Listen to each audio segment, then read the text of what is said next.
Education Coordinator here for the National Phenology Network. And we have so many groups across the country now that are interested in implementing Nature's Notebook programs at their sites. And we thought it would be a great idea to get a couple of webinars together for people to help them get started. And the other benefit that we wanted to see from this kind of conversation is so that folks who are working in similar locations with similar programming outcomes can meet each other and have a conversation and talk about how implementation is happening. So right now what I want you all to do, if you would, is just test the chat function on the GoToMeeting software also. So why don't you go ahead and type in your name and your affiliation. So if you're working with a program or you are a member or a staff person at a site, go ahead and type that in the chat box so we can see that that works. Hi, Megan. Hi, Wild Woman. Hi, Chris and Wendy, Christina, Steve, Sue and Dean, Cindy, Michelle. Excellent. And there's a way that you can, when you're chatting, type to the whole audience or type just to me or the organizers. So you'll probably find that drop-down box underneath there. So like I said a couple minutes ago, I think what I'll do is I'm just going to give you guys a little bit of background on programming, and then the second half of the webinar is really just going to be for us to have a conversation and you questions that you might about implementation. So I really do want to encourage you to participate and ask questions and connect with your colleagues online. I sent you kind of a guiding discussion form with the email that had the information for the call. And if you do that, you might want to take that out just so you can kind of get your thoughts together about things that we might talk about. So we are recording the webinar, and if it sounds okay after we're done, then we will go ahead and post it online. We have a webinar archive, so that's on the webinar page where you found the registration for this webinar. And we usually record everything and put all the previous ones on there. We also have a YouTube page where we have the recorded webinars, and a lot of our training videos are on there as well. So I can share that with you at the end when I have a resource slide that you can use. So I just wanted to kind of acclimate us to who is on the phone. Most of the people I think have joined us. I didn't add the National Park Service because I didn't see that you guys were on there, but now I see that you guys are on there. So we have 2 folks from 2 different zoos. We have 2 people from 2 different colleges, 4 people from nature centers or wildlife sanctuaries. We have a couple of people from a naturalist group. We have 2 museum participants, a wildlife refuge, and again, like I said, about 2 or 3 people from the National Park Service. So I think that's a great distribution and a great overview of folks that are interested in using Nature's Notebook in their existing programming. And so hopefully after we're done with this, you guys can continue to connect with each other and share ideas. So does anybody have any questions before we begin? I'm going to unmute again. Let's see if we can do that. And if you have your microphone muted, keep it that way so that we can go forward. Does anybody have any questions? You can type it in or ask me a question before we get started.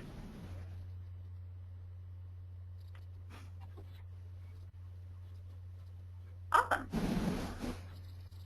Okay.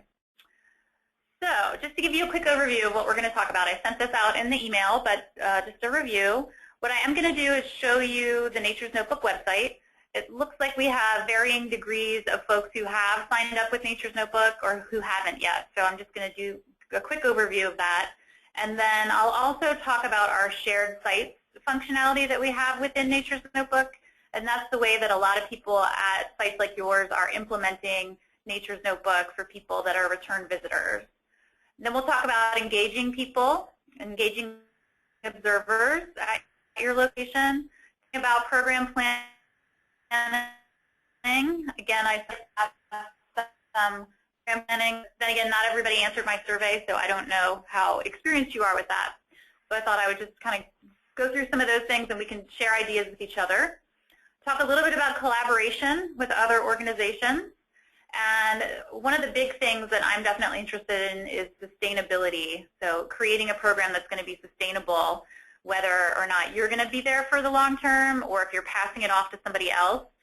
The importance of having continuity and, on our end, data coming in for a Nature's Notebook program is equally as important as a sustainable program on your end as a programmer.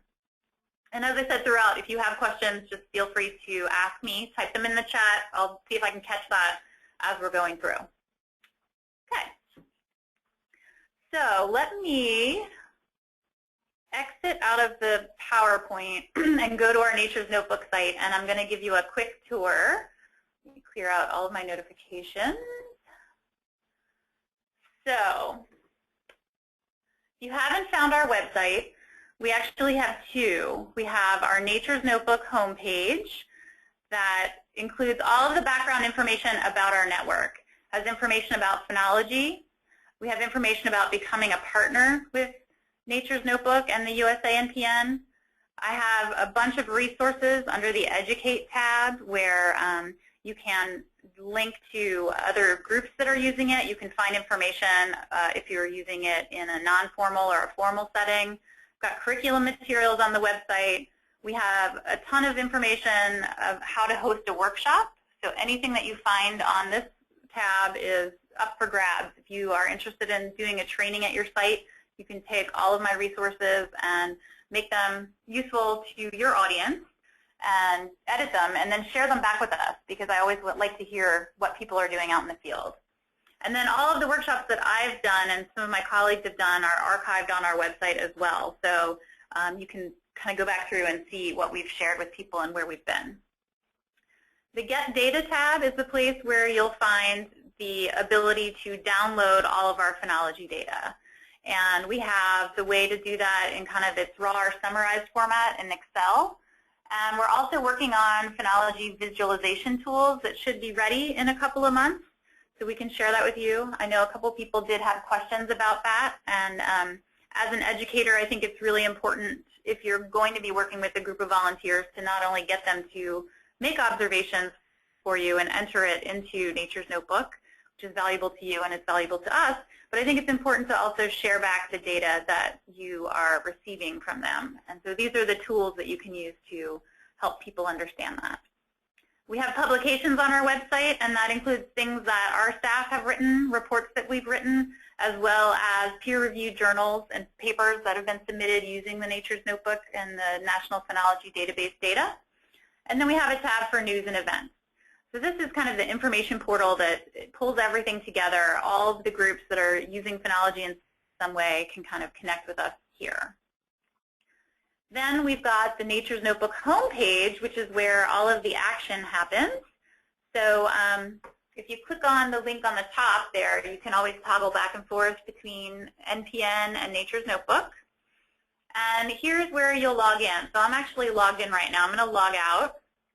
This is what it looks like when you first come to the page. You would click Log In. And then once you've created a Nature's Notebook account, your information might be saved in there, and you just log in that way. And you'll see that I'm logged in up here at the top. And you can see that my login was successful. We've got on this homepage a little tracker that tells us how far toward our goal we are. So we hope to collect 1.5 million observation records in 2015, and it looks like we're 19% towards our goal. Pretty excited because every 60,000 records we get a new critter, and actually I think this hawk just showed up within the last couple days because I don't remember seeing that before. So we're making progress. And on this page, you'll also find, if you haven't already seen this, the information about participation. So if you are looking for other folks that might be participating near you, this Connect Regionally link will take you to a page that you can see where there are other groups using Nature's Notebook, and our geographic affiliates are here that you can kind of scroll through. You're also welcome to register yourself as a geographic affiliate so other people can find you. This Start a Local Project page is actually a really, hopefully, helpful resource to you if you haven't seen it. This is where we have information on setting up those shared sites that I'll demonstrate in a few minutes. Information about creating phenology trails or regional trails that are collecting phenology observations for research. here's that page again where you can find the resources to host a workshop. And then I've got a section here that takes you back to that curriculum page if you're working with Nature's Notebook in the classroom. The other thing I wanted to point out on this page is a few people asked me some questions about what are some other groups doing with nature?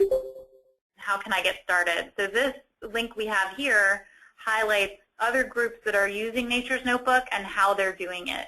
So if you scroll through here, you might find other organizations that are similar to yours, and you can see how they're implementing it. And most of the time, if they have a website, you can click on that and see and get contact information for that person. So that might be useful to you if you want to find out more details about what they're doing. And let's see, the other thing that we have that's really useful is my colleague Erin goes through and writes up some publications in a usable format, I think, that are nice for educators or audiences that are not necessarily scientists. So these are some summaries of some of the phenology data and some of the research that's going on. So that might be useful to you if you want to share that with your volunteers. And let's see, this is the observation tab here where you'll find links to the observation deck, and if you needed help signing up for Nature's Notebook, there is information about how to observe, and we've got print materials on here. We have it on a PDF format. We have videos on there, so hopefully that's useful, especially if you're training volunteers. This is one thing you might want to share with them when you're getting started, just to give them information on how to start observing with Nature's Notebook. This is our link to the species database that we have. Right now we have about 1,000 species in there that you can observe. So if you are trying to decide what you want to observe, you can search our database here and see if the species is in existence. If you're kind of at a loss as to where to start, we also have campaigns that maybe you've seen. So if you click on this Join a Campaign link, it gives you some information about the campaigns that we have going across the U.S. And maybe one of those is something that's applicable to where you are. So that's a good place to start if you're looking for something for the volunteers to plug into. And the data for all of these campaigns are critical for some of these research projects that we have highlighted here. And again, we've got tons of information behind all of these where you can read about where the data is going and what it's telling you. And our staff is pretty good at sending out information to people that are participating in telling them exactly what their data are telling us. So again, I think that's really important as an educator to be able to communicate back that your data is being used for something. I think that's really an important part. I see Michelle has typed me a question about adding a species. Well, we do have a way to do that, but we usually consider adding species once a year.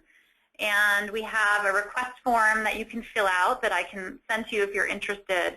What we do is encourage people to observe things that we already have on our database, simply because those are the ones that are already either important for research or a large partner group is interested in collecting data on them. It's a different story if there's not any species that are near you and you are interested in using that as a research component, or you're interested in engaging volunteers with it. But I think for the most part, our coverage is pretty good, even here in the Southwest, where we've got enough species, maybe 5 or 10 species for people to contribute to. The reason why we kind of keep tight hold on that is we don't want to have a database that has a bunch of species that doesn't have a lot of data coming into it. The point of our program is to really build our national phenology database and make it useful to researchers and land managers who are using it for decision making. So if we have some species that are just unique species to a certain location or somebody's backyard and they're actually not going to be contributing data on it, it makes it a little bit more difficult for us to manage that and maintain that.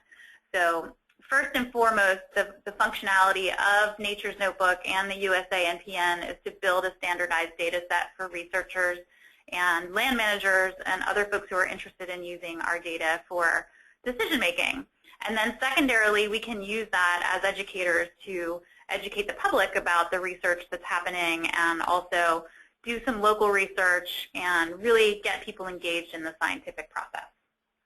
Good question. Let's see. So I think with that, I might just go ahead and show you the observation deck. So let me click on my observation deck. Again, you'll see that link on the top of all of your pages.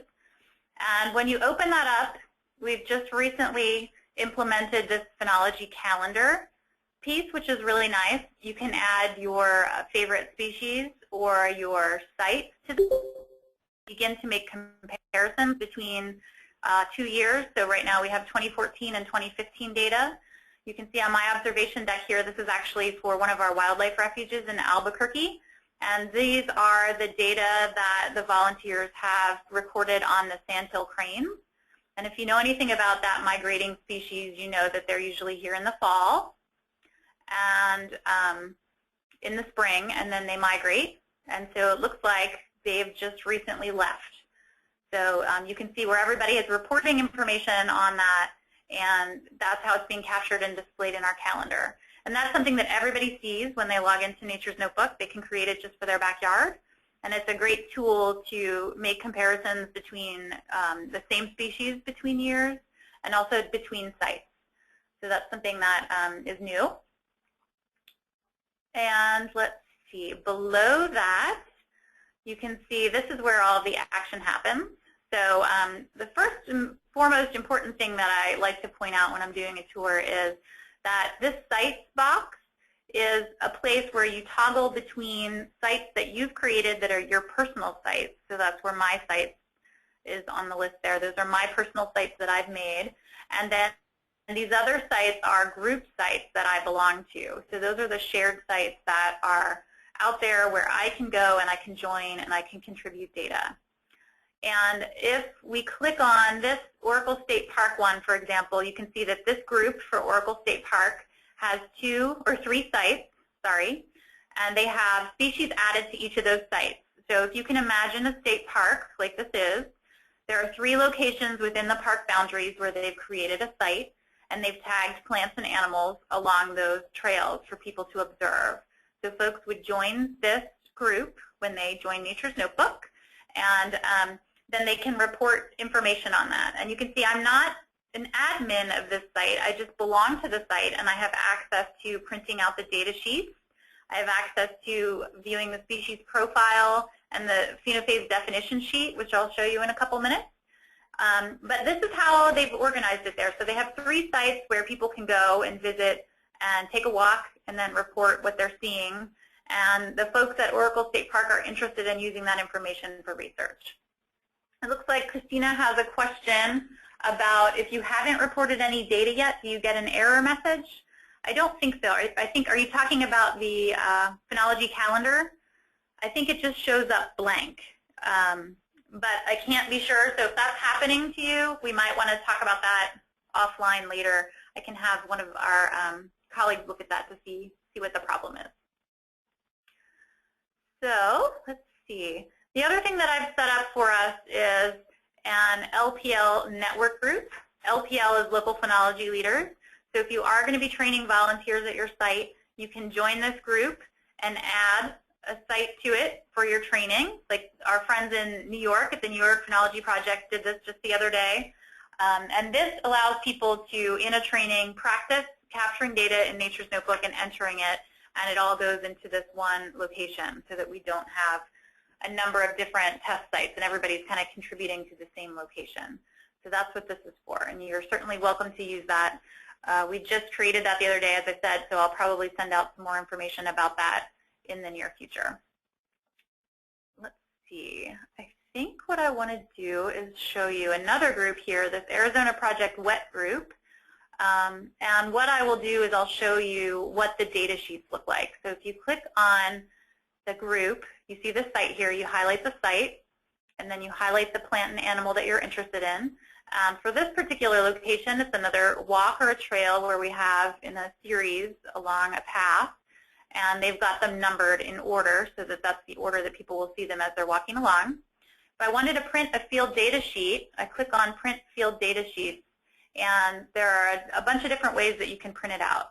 You can print everything by clicking this, or you can select what you want to print. And most importantly, we have two ways that the data sheets are displayed. We have a day-by-day data sheet where that will put everything in that order that you saw on one data sheet. And if you do species by species, it's one species per page with a number of different dates. So if you click on the preview here, this day by day, as you can see, these are the ones in order here that they would see along the trail. Just like that, that's what it would look like. If I close this one and I show you the species by species, it's different. This is one species, and there are multiple dates for that species with all of the different phenophases on the side, so you would take all of these pages out every time you go out into the field. And so it really depends on how you're implementing this. If you're just having visitors do it as a one-time event when they come there, then probably you're going to want to give them the day-by-day data sheet or give them information about how to use our mobile apps, which I can also share with you in a little bit. But if you're having somebody that's repeatedly coming back to the same location and they're either maybe just monitoring one species for you, or there are a number of different volunteers who are splitting the workload and they each are assigned a species, then the species by species data sheet is something that might be more effective for that purpose. And of course, whenever you capture anything on the paper data sheets, you want to make sure you have a plan for people entering it into Nature's Notebook. So whether or not that is the person that's collecting the data, or if it's somebody else who's going to be entering the data at your visitor center or something of that nature, you just want to make sure that it does actually go into the database if that is your point, in fact, to participate with Nature's Notebook. Here's a link to our species profile page, and for all of the 1,000 species in our database, we do have information about them online. So some of them have information about what the species looks like. We have information about why you might want to observe the species. So if it's kind of a sentinel species for an ecosystem, there might be some details about that there. We have information about where the species is found. And then below that, you'll see the phenophase definition. So that's what we call our phenophase definitions here. And if you've not read them yet, they're pretty specific to the functional plant group or the animal that you're looking at. And what we ask are not only what do you see on that, but how many in the abundance data for each of those phenophases. And that is pretty overwhelming when you're first getting started. So for a lot of groups that are either working with younger audiences or maybe just getting started with Nature's Notebook, I tell them it's perfectly okay to just pick the most basic phenophase in each of the categories and not worry about entering any of the abundance data until people are comfortable. And if you're implementing it programmatically, again, and you're just having visitors come to your site one time, and they're not going to really be doing this for an extended period of time, but you're hosting it for a long time, maybe all that person will ever do is tell us information about open flowers and ripe fruits and recent fruit or seed drops. So maybe you pick the easiest ones for them to understand, and they can enter the data for you just using those phenophases. We're working on some phenophase definition sheets that are a little bit simpler to understand for some of our younger audiences, so that should be out in the next couple months. But what we want to make sure that people know is that the phenophase definitions need to be copied exactly as they are, and you see them on the data sheet if you're going to use them in some other way, because our data manager and our staff are really concerned with making sure that our data set is standardized, meaning that everyone is answering the same exact questions when they go out into the field for quality control purposes, and that way folks that are downloading the data have a little bit more of assurance that what they are looking at is exactly the same thing across the board. You can also print the data sheets here, and I think when I do this, yep, it's going to give me also the printed phenophase definition sheets that you can take out into the field. And I can also show you in a few minutes some other examples of how people have made field sheets. Some of our partners have made field sheets for those. things. Maybe they're laminated and they take them outside when they take the groups outside, so it's all on one page. So there are a couple of different ways to interact with that stuff. So I'm going to pause for a minute. Does anybody have any questions that could be answered? I'll unmute everyone and we can just take a little breather. Okay. And there's implementation issues. We just restrict it to certain areas, and people find that. No questions so far? Well, we do have one question. This is Sue and Dean about, I know when we went to your workshop, you had an example of some routes that at your wildlife refuge, and you know, people would drive around and make reports, and so we're kind of wondering if you are in a larger area, how narrow do you have to, or how close do you have to be with exact GPS coordinates? For example, if you're observing a bird, well, you saw it at one place and it flew somewhere else, kind of thing. Yeah, that's a great question. So when you're making your sites, we try to have people limit them to a 15-acre radius. And so the example that you're thinking of was at the Valle de Oro Refuge. And right. They have plots, and for just that reason, they created a driving route because they were saying, well, we're seeing the birds, but they're not in the place that we had initially delineated as our site. So you can make them as big as you think is necessary depending on your topography. But they should be within 15 acres, and if you have more than that, more acreage than that at your refuge or your site, then you can add a second site. And so if you're interested in the birds like that, it might be a matter of which plot they're in at the time. Okay, thank you. Mm-hmm. Good question. Anybody else have any questions?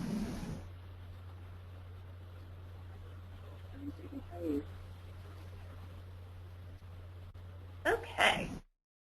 I'm going to keep going a little bit here. It looks like also when I read the survey results that we had kind of a mixed bag. Some people had already created their shared sites, and some folks hadn't done that yet. So if you are interested in shared sites, we have some information online. I may have emailed it to you already in one of the emails I sent you, but I can send it to you again. And the purpose of the shared sites, again, is to give people a chance to all contribute to the same location, the same site, so everybody's not making their own individual site. And it's nice if you're going to be using that programmatically either for a class or for visitors that are coming and you want to have everybody contribute the data to this one location on the plants and animals that you've got there. Makes it easier to download the data and look at it. And so there's a couple of different ways that you can do that. And let me show you. Let me see if I have one on here where I am an administrator. No. Let me show you where you can do that. So if you already have an account in Nature's Notebook and you want to join a group, what you would do is click on that link that I just clicked on the side. I don't know if you saw me doing that, but I did it pretty fast. It's here on my account. That's where you can change your account details. And if you click on this edit button, that's where you can join different partner groups. So if you scroll down to the bottom to this partner group section, you'll see all of the groups that have created some sort of shared site for their location. And we have probably almost 200 of them at this point. So we've got them categorized also in groups. So some of them are colleges, some of them are extension offices, some of them are arboreta. Some of them are local phenology trails, like our New York Phenology project that I referenced earlier. And then we have another Tucson Phenology trail here, which I will click on so I can show you where I am an administrator. I'm going to click on the extension office here. And so anyone who's joining Nature's Notebook initially, when you're creating your account, you also get this partner groups page. And so if your volunteers are going to be participating or your students are going to be participating with you, when they create their account, you can tell them what your group name is, and they can join the group and the sites that you have underneath of that. And then what will happen is if they scroll down after they've added that, they save their information, then the group is going to show up on your observation deck automatically. So everything that was loaded in there is available to them to do research on or enter data on. So let me just show you what that looks like. I've saved it. I'm going to go back to my observation deck. There's my Phenology Calendar. And so now you can see that that has been added to my list here. This is the drop-down box again. You can toggle between your sites and the groups that you belong to. The Pima County Extension Office here is something that I'm an administrator for. So what I can do then is show you where all the plants are that we have along this trail. I can add a new site to this group if I wanted to. I can manage users. So if you click on this, that's going to give you a sense of who belongs to your group. So that's useful if you're using this in a class because you may want to track your students and whether or not they're entering data. If you click on somebody, you can see if they've entered observations. So let me find someone here who I know probably has entered data. Hang on one second. Here we go. So this person has actually entered 277 observations. What I can do is click on this, and it's going to download all of their observations that they submitted. Again, that's useful if you're using it in a class situation because you can see what they've entered. I can remove people from the group. I can also make other people group administrators so they have these same privileges to see the users in the group. Or I can make someone a data entry technician, which means, for example, if you have a number of school groups coming and they're going to use paper data sheets in the field, you're going to collect them at the end of the day. Somebody can be designated as a data entry technician, and they can enter the data for someone else. So that's useful a lot of times in the field as well. And let me just show you what the data looks like on the Excel file. So if I open this up, it's going to open up my Excel program. It's going to take a minute.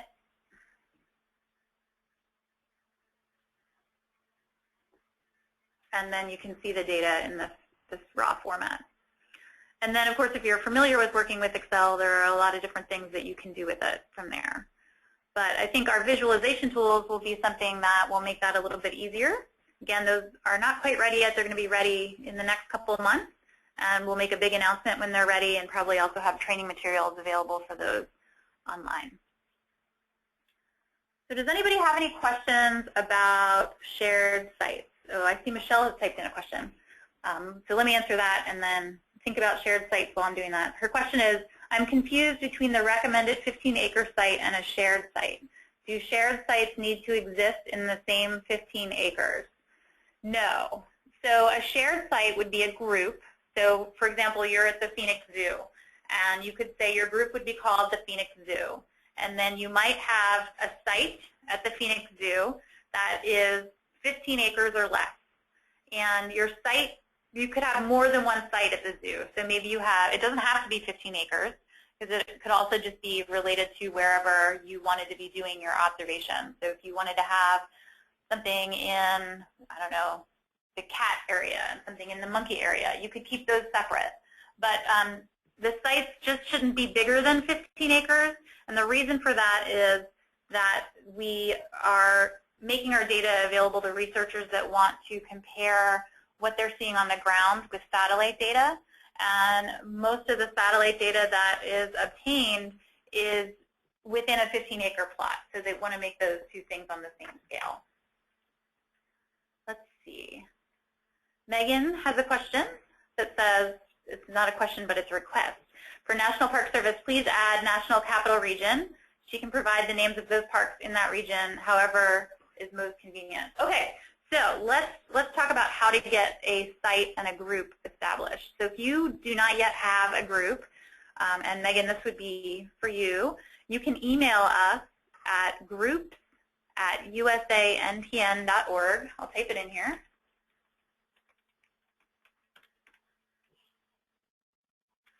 and tell us what you would like your group called.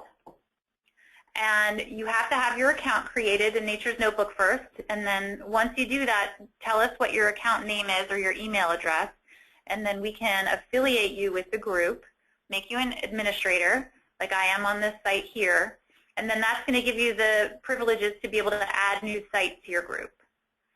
And then you can call your sites whatever you want, and then from there you can add your plants or animals. So that's where you'll be able to add to this list here. Okay, let me unmute everyone again. Did that answer your question, Megan and Michelle? Yes, it did. Thank you. You're welcome.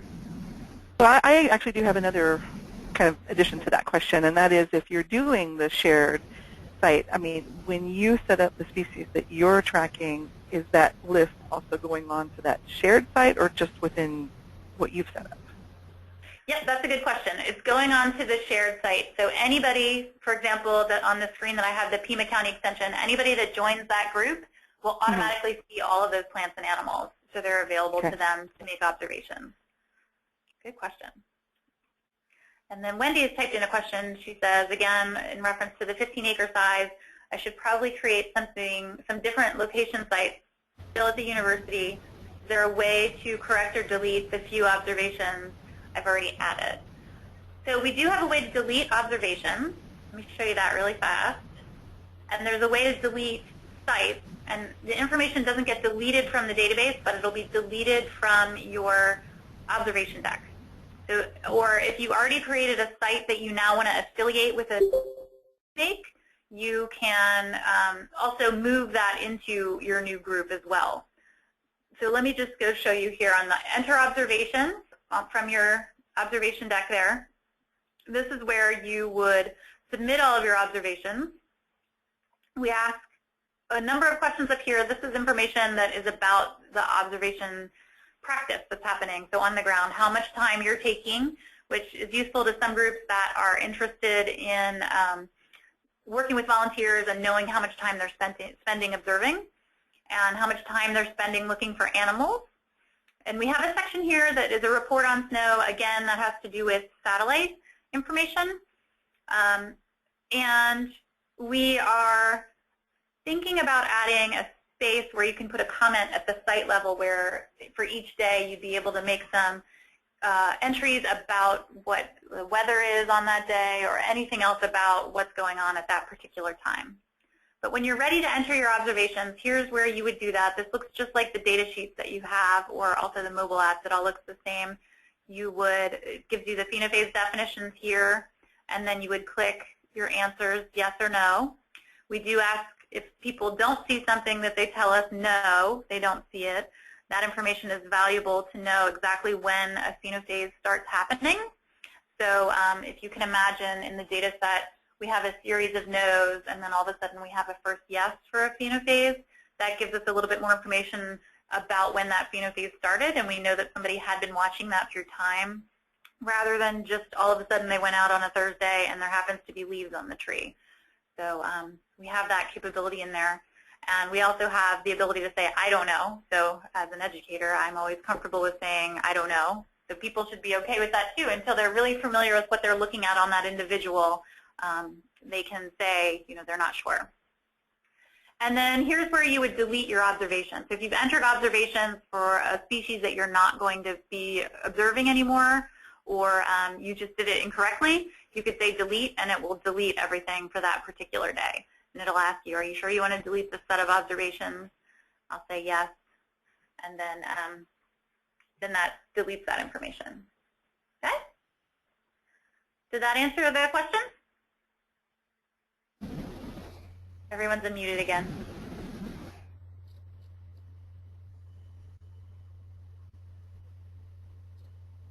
Okay, I've got one more question then about the adding what you're going to be observing. So since you said that that would show up on all the shared sites, but what if they're observing things that we don't want to record data on, or vice versa? Yeah, so I think we have it set up. Let me show you a group that I know I'm not an admin of. So this Denver Botanic Garden group is one that I could make observations on, but I can't add anything. I can't add new plants or animals, but all I can do is print the field data sheet. So I can only make observations on the things that that group has set up. Is that what you're asking? Yeah, so that's what I'm thinking. Like, for example, I'm talking with Desert Botanical Gardens and their trail because they're right next door. But they're looking at plant species, and we're going to be looking at mostly animal species. But so we're not all going to be recording the same data. Yeah, and I think that's fine because then you would have different sites that would have the different information. So let me see what they have here. So these folks have 3 different plants here. And then if I click on this next one, they have a whole different set of plants at the second site. And then they just happen to be observing plants. But if somebody was just going to be doing animals, then that would be, all their list would just be the animals that they'd be seeing. Okay, I can see that differently now. Thank you. I appreciate that. Sure, no problem. And Marion has a question. She says, can that information be deleted if it's submitted on a prior date? Yes. So when you're in your enter observation mode here, you just find the date that you want to delete, and then that delete button is available. Let's see if this will load for me again. So like any back date? Yep, any back date. Oh, I did not know that. And let me see. Now I'm in this group that I did not. Can you be change? Able to toggle. Mm-hmm. Can you change back data? I think you need to make a new entry for that day. Okay. So I think you would have to delete it and then make a new entry for that day. I'm not 100% sure on that. I don't know if Erin, maybe she can answer that question. She might know the answer to that question for us. I ran into that recently where it was unclear if flower buds were, they overwintered on the plant. So at what stage are they sort of swelled and when you're supposed to start counting them? It wasn't evident until they were actually like swollen and just about to open. And then I was like, okay, that's what I was looking for. And I reported it wrong. Oh, yeah. So I know you can delete it. I know you can delete the whole day. I'm just not sure if you can change it. So let me find out about that. And I will Erin, answer. can you hear me? Yes, not well, but I can. Okay, yeah, so you can change an observation that you've entered. So you could change your yes or no responses. You just can't change the date. So if you needed to enter a new date, you'd have to enter a new observation. I gotcha. Okay, I didn't realize. So you use the column navigation at the top that says review submitted observations. That's how you go back? Yep. Okay. Sure. And I just have never observed at this particular site, so I don't have any data in this. Gotcha. If I did, I could toggle back and forth. Great, thank you. Good. Okay, does anybody have any other questions about the website? I have a question about using the website for, I guess, in expanding the purpose, just like a training application for ourselves. If we want to look out our back door or our own personal site, we wouldn't really necessarily feel it should be contributing to a project anywhere. Would you recommend we don't use it for that, or I was just hoping it'd be a way to get more exposure, more experience with all the features of the site? Oh yeah, definitely you can. So in my list here, that would be like my sites where I click on that. These are the ones that are just me personally. So here's my house, my backyard, and what I observe in my backyard. So does everybody see that data then? The data are available in the data download, but for example, you wouldn't see my house on your observation deck. So everybody is able to get your data, but they can't see your particular site in the database like this on your observation deck. That's it, thanks. Sure, yep, no problem. Any other questions before we change gears just a little bit?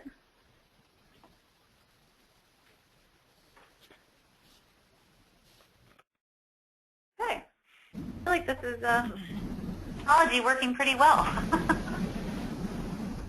Let me just jump over to my PowerPoint again. Let's see, we did our overview. Okay, let's talk about engaging observers. Oops, that's not what I wanted. Let me just go forward. Okay, so just a couple things that I wanted to share with you before we start having a little bit more of an open discussion. I think that if you're already at a site that does any kind of natural resource programming, then you probably are already doing some sort of phenology.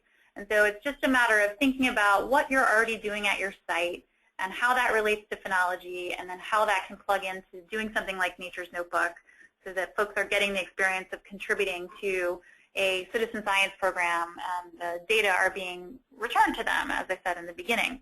So that's just kind of using a different lens or a different way of thinking about that. And there are a number of different reasons why groups are interested in using Nature's Notebook. Many of them are using that for the science or management perspective. And so in this table, you can see some of the reasons why people might be interested in using the National Phenology Database and the Nature's Notebook interface to collect their phenology observations, because it's really just a framework for them to be storing data that maybe they're already collecting. So if you can imagine a wildlife refuge already using phenology or collecting phenology observations on something, they're storing it in an Excel file on their computer, but this really allows them to have their data in a place that is navigable and shareable and usable by other people that are interested and by themselves. So that's the science side. But then, of course, the outreach and the education side, there's a lot to be said for that, because it really provides people with a long-term engagement with the natural world, especially if you think about using phenology and teaching about seasonal change and what species are responding to seasonal change in the short term. And then, of course, it can be paired to teaching about climate change and in the long term. And once you have a number of years' worth of data at your site, it would be great to be able to share what some of the changes are happening through time, maybe 3 years or 5 years or 10 years down the line. So I think that's something that's really teachable. And it teaches people about the scientific process in a way that they can start to ask their own questions, even if they're really simple questions about, well, when did my maple tree leaf out this year compared to last year? So it really gets them thinking about things in that way. And I think it's really scalable for people who are younger audiences. We often recommend that 4th and 5th graders are the youngest that we go with Nature's Notebook, but then, you know, certainly if you are working with educators or you are an educator, you can take the materials and scale them however you need to. And I've got things online to help you kind of think about that process too. The other thing that's really nice, I don't know if you've read anything about citizen science research, but it does give people the opportunity to be participants in a co-created research project. And that's where a lot of the valuable bang for your buck comes, because people are engaged, it's meaningful to them in a way because they're interested in the science, and they can also work with scientists or local land managers or education staff at one of their favorite locations and really use this as a tool to understanding what's happening in the natural world. And I think one of the things that I really like about Nature's Notebook is the fact that it provides a really great platform for the science and management staff, no matter where you are, to collaborate with outreach and education staff.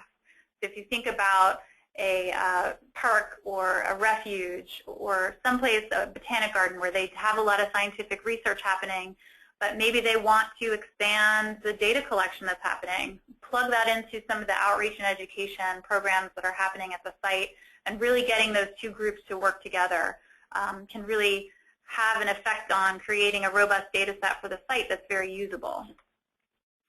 And so what you guys all are, what we call local phenology leaders. And the definition of that is just a site champion of a Nature's Notebook phenology monitoring project.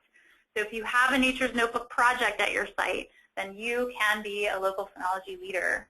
And I like to think about implementing Nature's Notebook as a program and not just an activity, because it is a nice activity that you can do, but if you think about it in the long term, I think I said this in the beginning, thinking about how this program could be sustainable for 3 to 5 years, even if you're no longer in the position, thinking about the value to the participants is really key.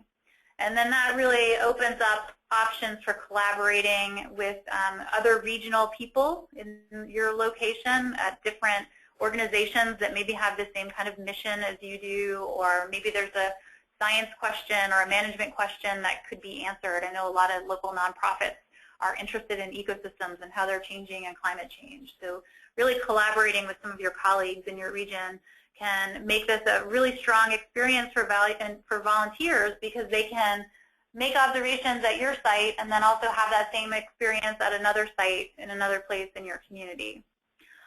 And then you can train volunteers and host events and do all those things. And plan for the long term, I think, is really what I like to tell people. This long-term engagement is really important.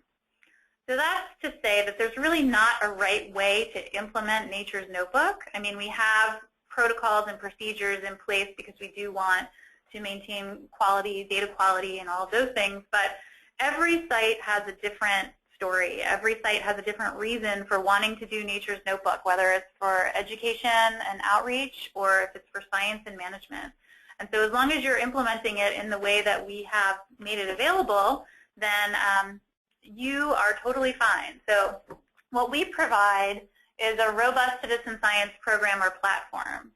And I mentioned the standardized protocols for science, and I have some standardized protocols for outreach and education as well. We've got tons of training materials online because we're a national program. We do kind of dump everything on our website, and that makes it kind of overwhelming. But we want to make sure that we have things available to people to use them in the field.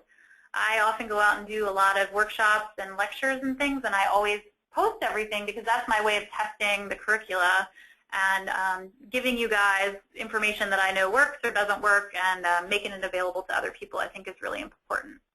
We have a lot of step-by-step resources and templates available, and what we do, again, at the national level is provide regular communication to all of our observers about how their data contributions are important, especially to the major campaigns. So again, that's really important to us to make sure that we're communicating back to the participants that we have. But then what you can provide as a local phenology leader is that local flavor and local focus.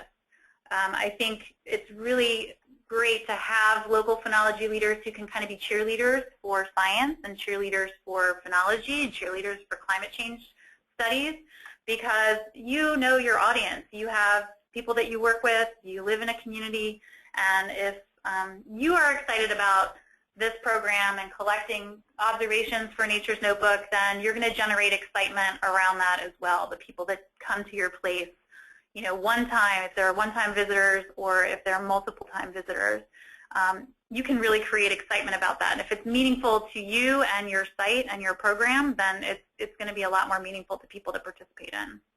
And really, you can also provide more one-on-one communication than we can at the national level, because you're kind of a liaison between us at the national office and your volunteers. And we are doing a number of research projects that tell us that communication and working with a local phenology leader really reveals a lot richer of an experience for the participant. And we have a lot more sites that are long-term then, because people might not, you know, repeatedly participate at your location, but you have a group of people that keep coming back to your location, and you keep nurturing those volunteers in a way that is critical to us being able to have this robust data set in the end. So really what I encourage people to do is to think about phenology monitoring with Nature's Notebook in the long term. And it is very place-based. And again, that's something that us at the national level we can't really speak to because there are so many different ecosystems in the United States. But you know your ecosystem, you know your community, you know your education and outreach goals or your science goals. And so that is what really you can use that information to tailor it. And that's all to say that Nature's Notebook is very scalable. So it can be something that is just a site. So like we talked about a couple minutes ago, it can be just you in your backyard making observations, which is equally as important if you're going to do that for the long term. But maybe you also have your group and a number of sites that you're supporting and making observations, submitting observations for. And then you think about that at the regional level, there maybe are a number of organizations tied together in a phenology trail. And so all of those sites have observations that are coming in either on the same species or different species so that you can make comparisons between the two. And then, of course, the national level is another thing where people can then pull down our data from the database and look at a species across different latitudes, across different elevations, and through time. So how do you implement Nature's Notebook? That's the burning question of the day. So it's all about the delivery. whether or not you are simply setting something up that is going to be a passive interpretation program. So maybe you just have a sign with the information on it or a series of signs along a trail that people can read the phenophases, make observations on a mobile phone or a tablet or a paper data sheet and turn that in. That's one way to do it. Maybe you're going to lead a training and you're going to have a group of people come out and really experience your site, and you're going to train those folks to then go ahead and set up another monitoring location somewhere else. This photo down here is a group that I worked with, a group of teachers. They were all interested in having a site at their school. So we had a workshop telling them how to select species, identify phenophases, and set up the site on the ground and get started. So that's another way to kind of disseminate the information. Or again, maybe you're just observing it with you're observing phenology with your grandson in the backyard. So thinking about how this program is going to be implemented is really important. So I think what I'll do now, again, is just open it up for questions. And these are some of the questions that I had on that discussion guide. So if you've already kind of thought through that, let's just go ahead and you guys can start talking, because I'm kind of getting tired of talking. So what are your thoughts? Does anybody want to tell us why they're interested in using Nature's Notebook?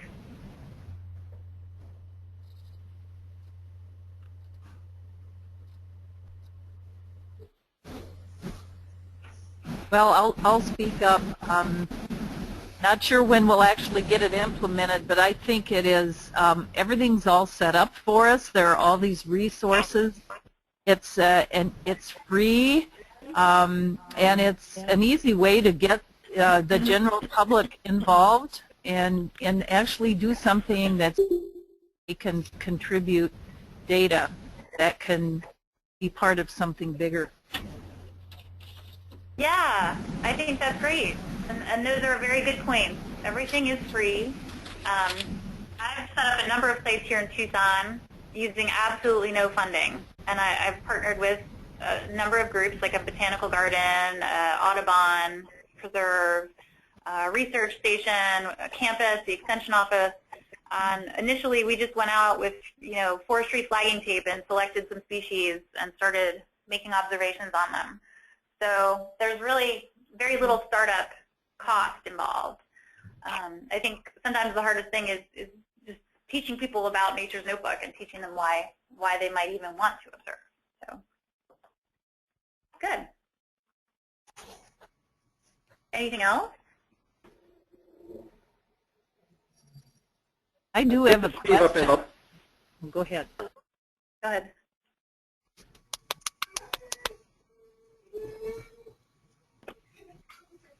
Go ahead. Well, I had a question about Nature's Notebook versus, say, Project Budburst. Well, obviously, Nature's Notebook has the animal kingdom included, but have you ever seen how these might both be used at one site, or kind of coordinate, be useful for different kinds of, say, visitors? Yeah, that's a great question, actually. And Project Budburst is part of our broader national phenology network. So usually they are a better fit for groups that are working with a younger audience, for example. Right. But I really like your idea of having both of those programs at one location. So just depending on what, again, your outcomes would be. If you were just going to be doing, one-time visitors in a school group or something, maybe it does make more sense to use Project Budburst.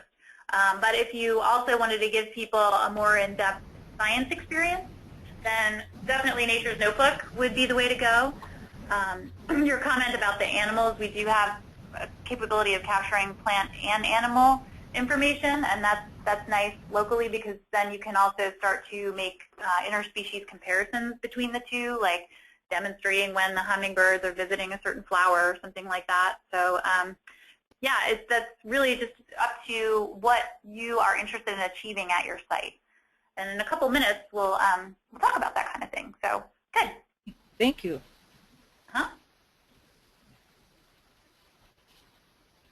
Somebody else have a question? Was that Was it Dean maybe that had a question?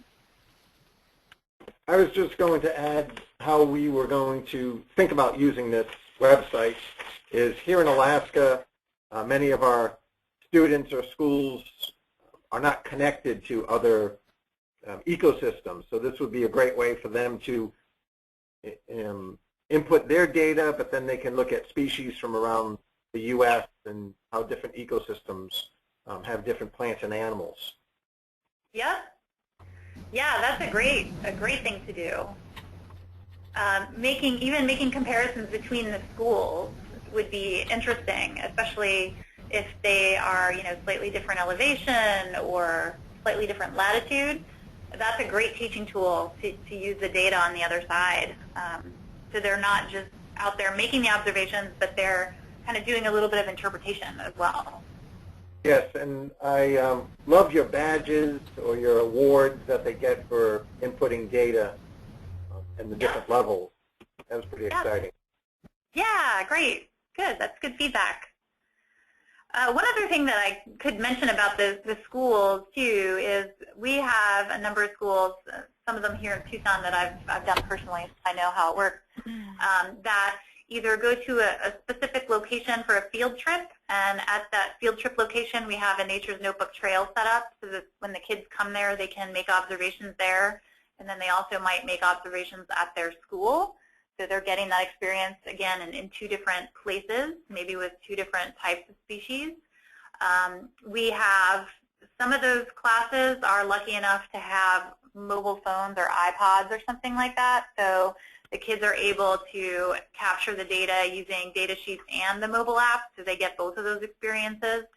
And the mobile apps work offline, so if it's in a location that doesn't have service, or if you just don't happen to have service on the iPod for the kids, then that data is stored and then it's uploaded when you come back into service.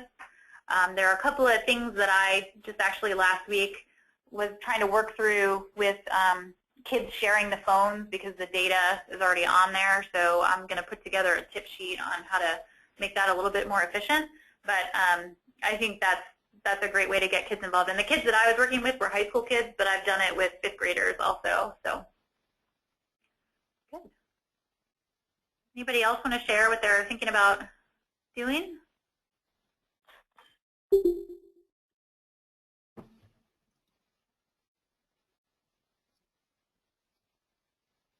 One last question. It looks like we're kind of behind on your schedule. Are you still going to be able to end by Yep.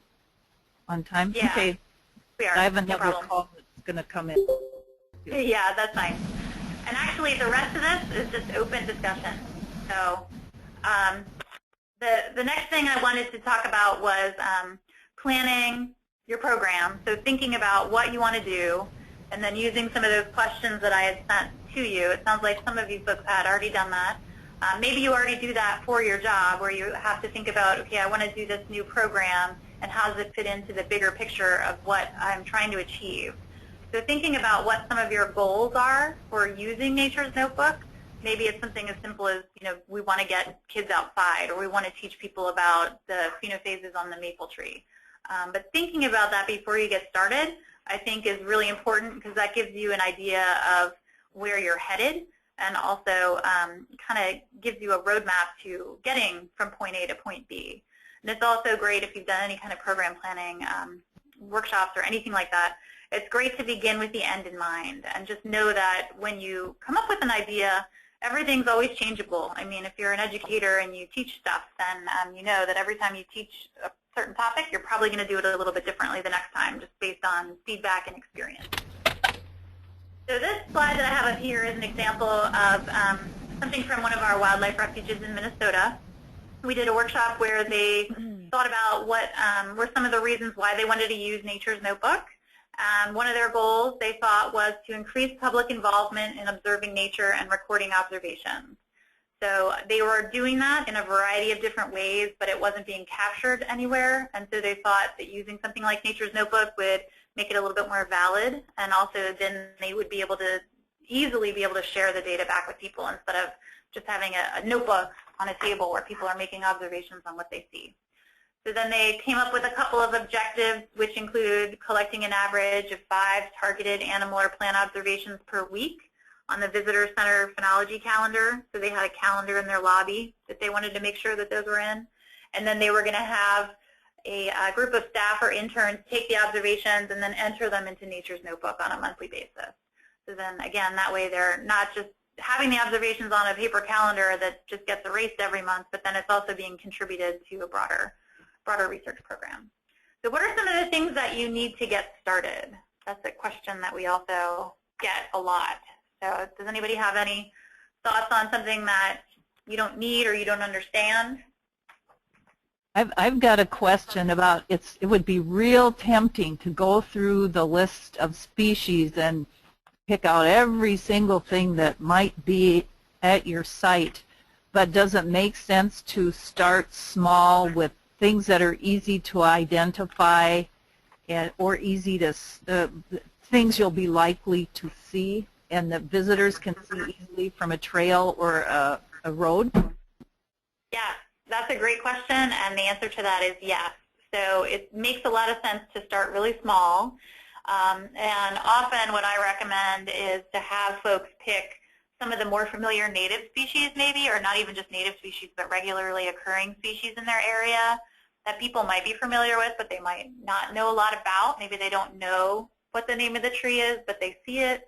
But it's something that is recognizable, and it would be even better if some of the phenology is something that's really obvious also. If you're setting up a trail at a visitor center, it makes a lot of sense to have the things right near the trail where people can see, especially if they're plants, so they don't have to tromp off the trail too far. You know, that would be different for birds, like we talked about a little while ago, but yeah, and then you can always add to that. So, and depending on, again, what your outcomes are, maybe you just want to give people the experience of collecting data and taking a nature walk. So the simpler that you make it with the limited phenophases, like I showed you on the definitions, the easier that will be for that group of people. But then maybe you want to add on to that later and make it a little bit more robust, or maybe you see, oh, well, we definitely have a need to understand some of the science and the phenology behind this, and we want to know what's happening at this site. So maybe you have a second program where you're doing a little bit more in-depth research. Good question.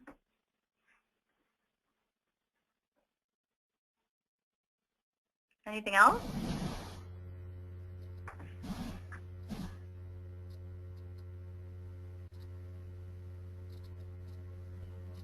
What are some barriers to getting started?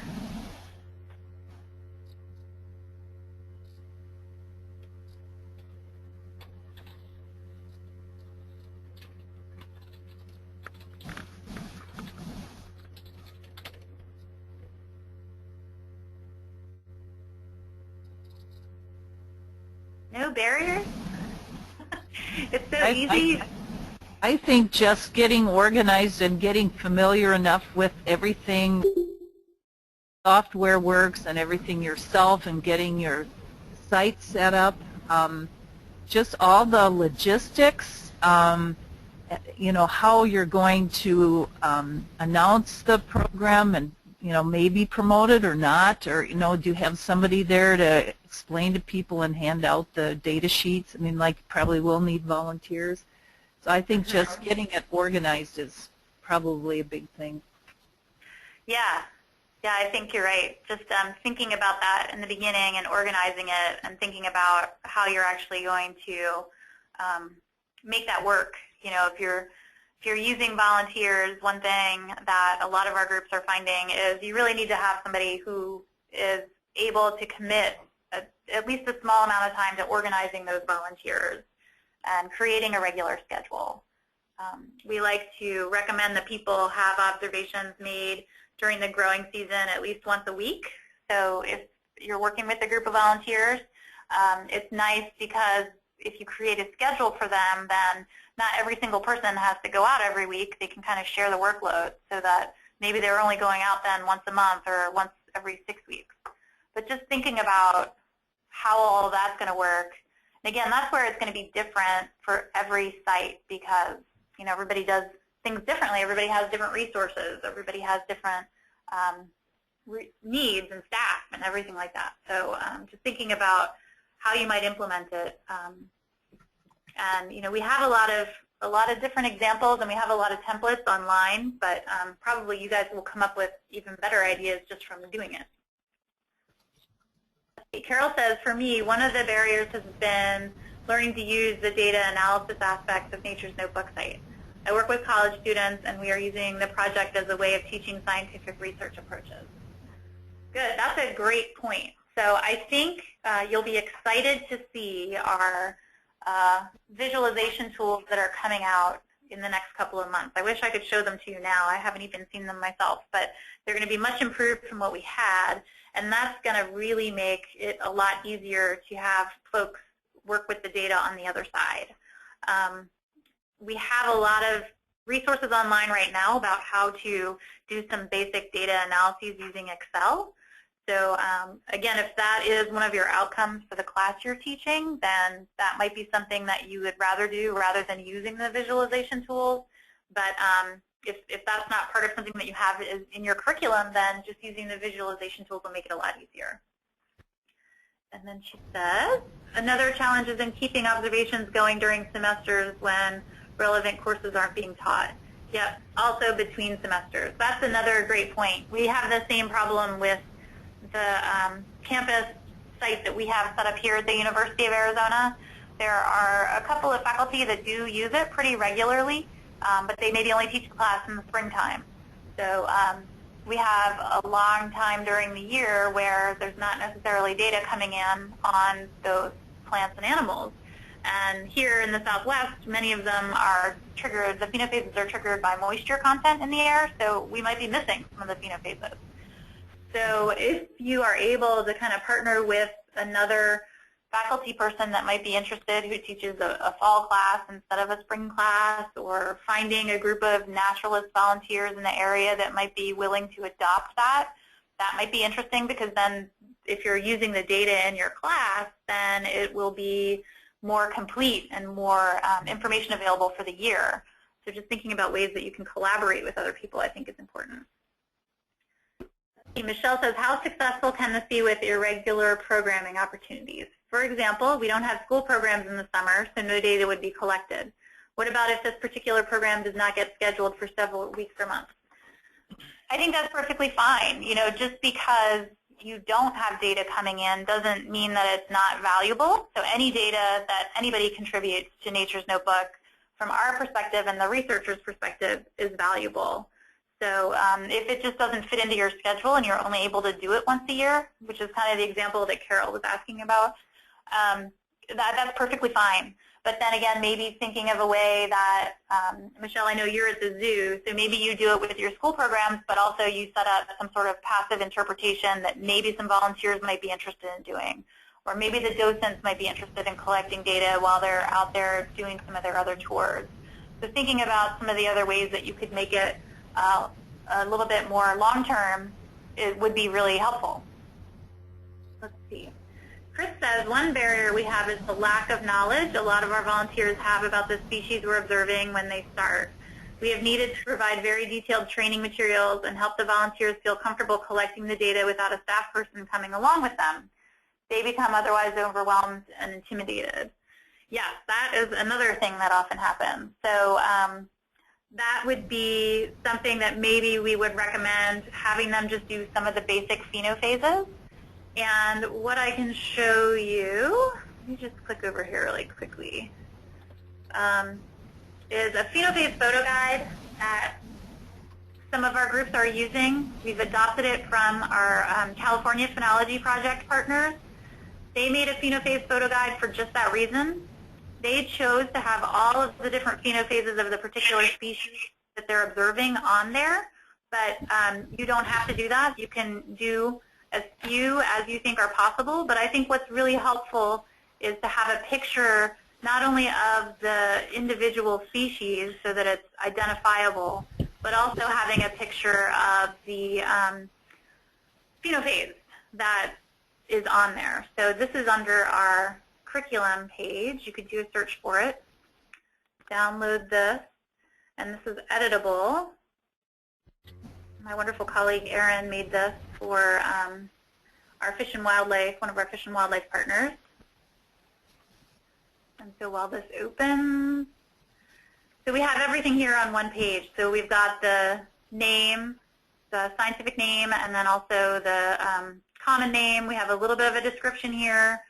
And for this cottonwood, we have pictures of what each of those phenophases look like with the exact definitions from our website, because again, we want to make sure that we're not putting something in there that's not correct. And so for this group, they are adult volunteers and they're repeat volunteers, so they go out looking at the same thing every time they go out. And so we do want them to see and know all of these different phenophases. But by having this on just a one-page thing, I think it makes it a lot easier, because then you can have that information available to them. It's laminated, they could take it out into the field, and then at least that gives them a little bit more of a sense of what's happening. So if you were just going to do a few of the phenophases, you would just maybe do one page and just do leaves, flowers, and fruits for whatever species you're looking at. Good question.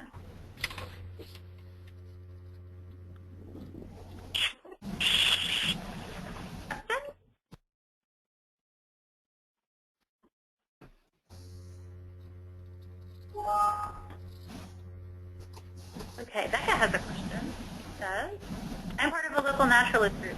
Members are already interested in collecting phenology data. One barrier is many of our members are not very computer savvy.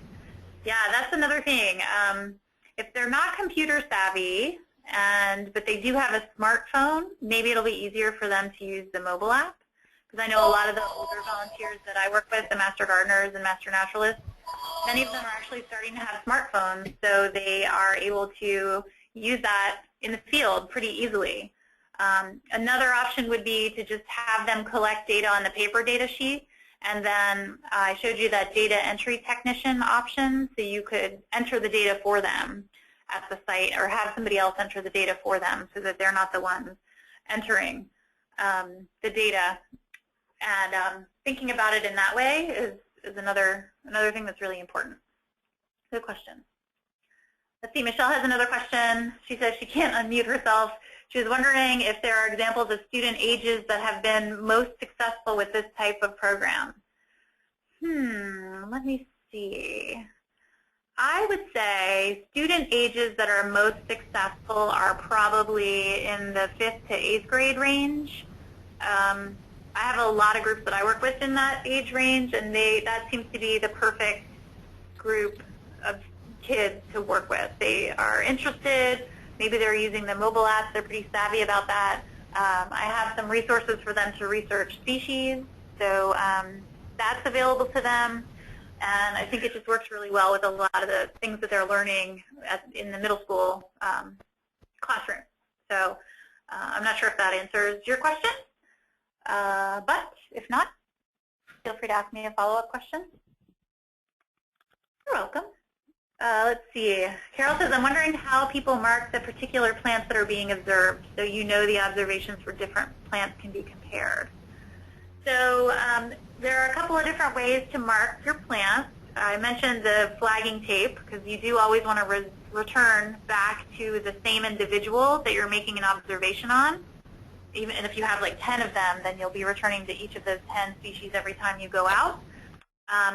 We also have groups that use little plant tags that are really inexpensive that you can order from forestry suppliers, for example. And they're just aluminum tags that you can write on. And so then that way, you know, you're, again, returning to the same plant each time. We have groups that, on that one slide I showed you, are using signs that they're allowed to put in front of it, in front of the species. Let me show you that picture again. Where was it? Here we go. This is a template on our website, so if you have the ability to put a sign in on the ground, you can do that. You can add your own photo of that individual and the individual phenophase photos on there, maybe a QR code to the information on the website. And you know, one of the phenophase definitions or all of the phenophase definitions can appear on the side. So that's a good idea. Chris says she has a little laminated ID tag that they tie onto the trees that says Nature's Notebook, so that's another way to do it. Is that what you were asking, Carol? Did that answer your question?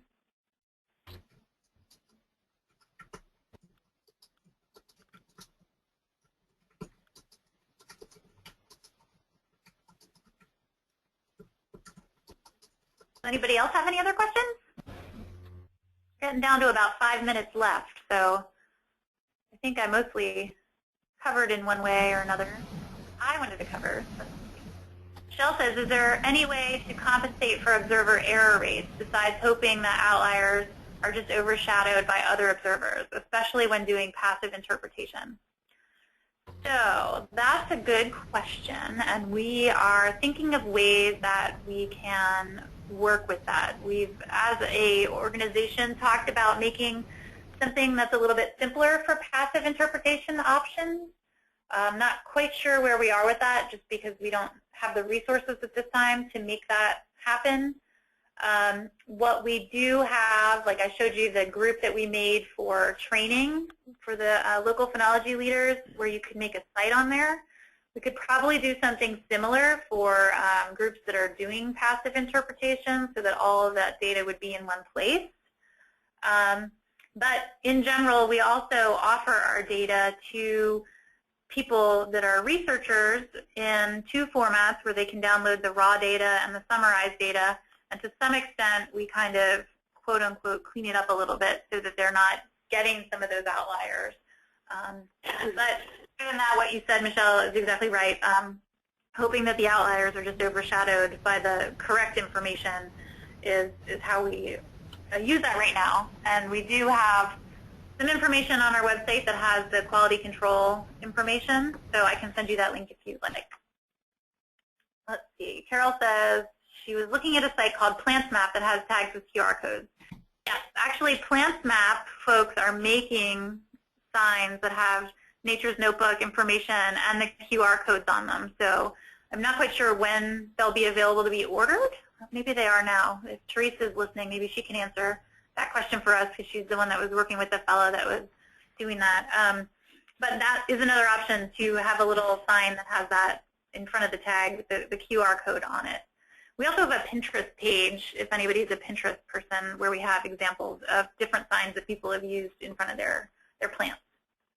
Becca says, do you have an idea if passive participation, like through signs on a trail, engage a good number of people? I'm thinking about this for a small museum.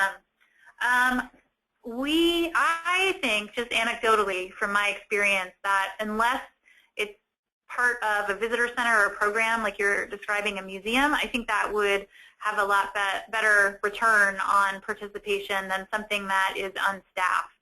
So I have a couple of sites in Tucson that I've created some passive resources for that don't get used very often, because there's not somebody ever leading a walk, and it's not really attached to anything. It's kind of up to somebody to decide that they want to monitor there.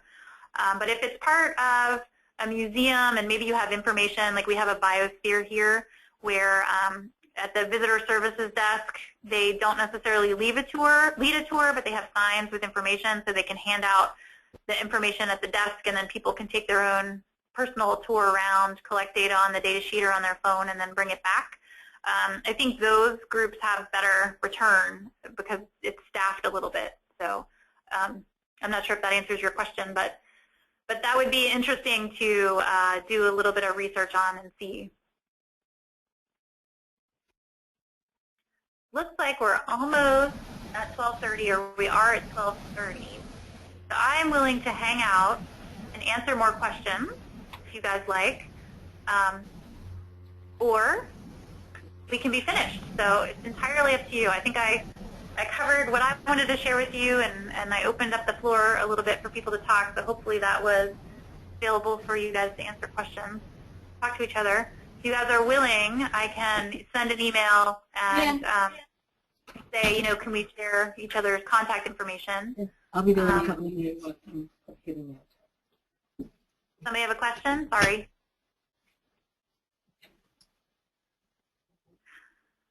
I do want to say that we also have the local phenology leaders listserv, which maybe you guys are all on. I'll double check for you, and I can add you if you're not. We don't send a ton of messages out, but we do announce things like this when we have them available. But that's a place where you can ask questions and say, hey, I work at a zoo. I'm interested in setting up Nature's Notebook, and I wanted to know if anybody else could tell me how they did it at their zoo. So I really want to encourage people to have a conversation in that place, because there are, even just like on this webinar, I showed you people that are at similar locations that are trying to do kind of the same thing. So sharing ideas and resources, I think, would be really useful to you guys and also useful to us.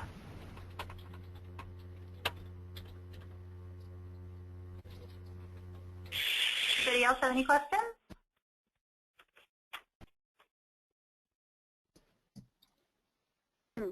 Okay. Well, if you think of something, Michelle says she'd like to be on the listserv. I'll double check that, and she's happy to share her contact information. So thank you. And I just really encourage you guys to think about how you could implement this. And if you do start implementing it and have a question, then certainly ask me or send it to the listserv. And also, if you create any cool resources or anything like that, I'm happy to share that with other people. I'm always interested to hear how people are implementing this on the ground. And I encourage you to think about how this could fit into a broader program, again, and how you might share your data back with the people that are collecting the observations. So hopefully we've created enough of a framework for you guys to use this science program at your site. Hey, thank you. You're welcome. Are there any other closing thoughts? If not, well, I'm glad it was helpful. Hopefully it was helpful. And if you'd like to see more webinars like this, then definitely let me know. We're thinking about having just an open session every couple of months where people can sign on and just talk to each other. So good. Well, thanks, guys. Helpful.